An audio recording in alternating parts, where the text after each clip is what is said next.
ओडिया घरे माछ बेसर बनैबा बहुत सिंपल किंतु खाइबा को बहुत टेस्टी। आज शिଳରେ बटा मसला नहीं, चुली भी नहीं, तथापि स्वादरे किछि कमिनी।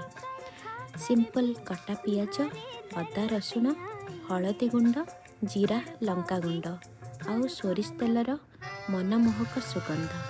चलंतु बनैबा माछ बेसर।